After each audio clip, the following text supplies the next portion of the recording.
A late run gives Kensai victory in the 1987 Melbourne Cup. Good evening, Mary Delahunty in Melbourne with the ABC National News. In today's race, after he got a rails run about 200 metres from home to pip Empire Rose by half a length with Cup favourite Rosedale a close third.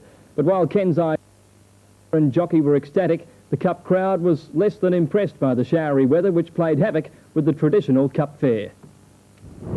Dawn, the 127th Melbourne Cup day. The track's hard and fast, the weather's in each way better. I suppose. Their targets, no doubt, will be across the fence in a somewhat more toffee members' car park, where the attendants are set for a tough day at the races. There's about 30-odd trees there, and there's 3,000-odd cars, but 3,000 doesn't go into 30, and they all want a tree for the shade. But it's trees needed for shelter, not shade, when late morning sees the rain come down and the car boots and brollies go up. I mean, this is pessimistic. We're pretending it's not happening. By midday, there's just enough sun to get the strange blend of fashions up front, for a while. And in between showers, the real parade goes on. Our aim is to bring truth, justice and freedom in a disgusting sort of way. Generally, I'm a bank officer. And amidst the hordes, there's a notable lack of celebrities, particularly our illustrious leaders from Canberra, who've been told that Parliament is one part of Australia that's not taking the day off for the Melbourne Cup. Over in the betting ring, the punters are mainly backing Cossack Warrior, although everyone has their tip for the day. I think it could be a 21-way dead heat this year. It's just a typical Melbourne Cup. Everything's been tried. With one difference this year, the appearance of the first female Cup jockey, New Zealander Marie Linden. But as the Cup beckoned, she was one of many contenders on the run home. And then came Rosedale on the outside with 200 metres to go. Empire Rose hit the lead from Agent Provocative. Kensai on the fence and Rosedale running on strongly. It's Empire Rose, Kensai and Rosedale on the outside. Kensai's got up on the rails to grab the lead and it's Kensai's Cup. Kensai's won it. Empire Rose or Rosedale for second.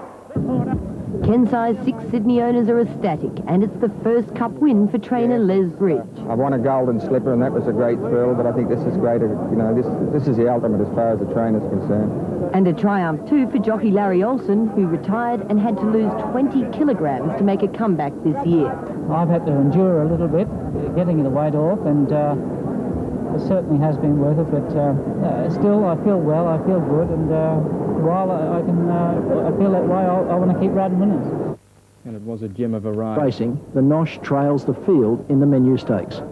The pictures were better than the fact. And those who took refuge in a pie were disappointed. They're nice, but they're cold. Freezing. Right past it. But the day finished on a high standard at Peter Jansen's legendary Open Marquee. Eating ham off the bone and drinking $650 Methuselahs of French champagne were such people as Britain's best-paid journalist, the Daily Mail's Nigel Dempster. Today's other highlights from Flemington later in the bulletin. Achievement for jockey Larry Olsen. The former Queenslander had to shed 22 kilos to make his 5th comeback earlier this year and has since won the QTC Derby, the Epsom and now the Melbourne Cup. The well-backed Kensai was a 12-to-1 chance. Rosedale was favourite, backed in from 7s to start 5-to-1. By the sire of Kiwi, Kensai, another bargain, cost just $15,000. Today, his stakes rose past the $1 million. He won starting at 12-to-1 from Empire Rose at 25s and Rosedale the 5-to-1 favourite.